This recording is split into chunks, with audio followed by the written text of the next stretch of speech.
Waouh, les deux épisodes de Daredevil qui viennent de sortir là, Daredevil Born Again, épisode 1 et l'épisode 2.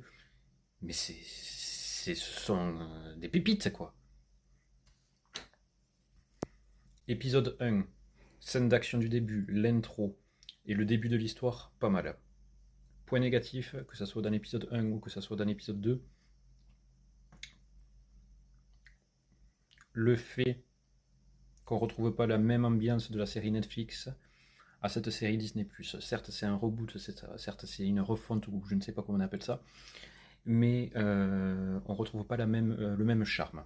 Quoique, après, au fur et à mesure en fait, que l'épisode 2 se déroule, ça, ça a de la gueule quand même. Surtout le dernier moment.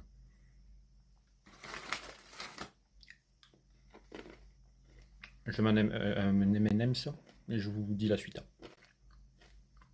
Épisode 2, scène d'action de fin, histoire qui se déroule, des personnages globalement dans les deux épisodes vraiment cool à suivre, que ce soit Matt, que ce soit Wilson Fisk, devient le maire.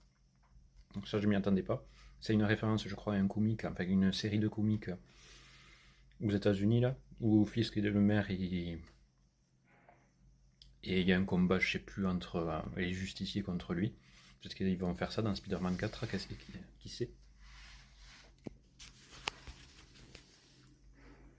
Ensuite nous avons le personnage de Hector Ayala, je crois qu'il s'appelle comme ça, White Tiger. Je l'ai vu une seule fois dans un dessin animé de Spider-Man, je crois que c'est bien ça, où il est apparu, où c'était un autre perso qui est de la même famille. Il a l'air très classe à suivre. Après, je vais pas trop vous spoiler parce que pour moi, c'est pas une vidéo spoiler. Mais pour moi, ma critique, déjà l'épisode 1, 8 sur 10. Épisode 2, 7,5 sur 10. Parce que déjà, tout au long de l'épisode, c'est un petit peu chiantos à suivre.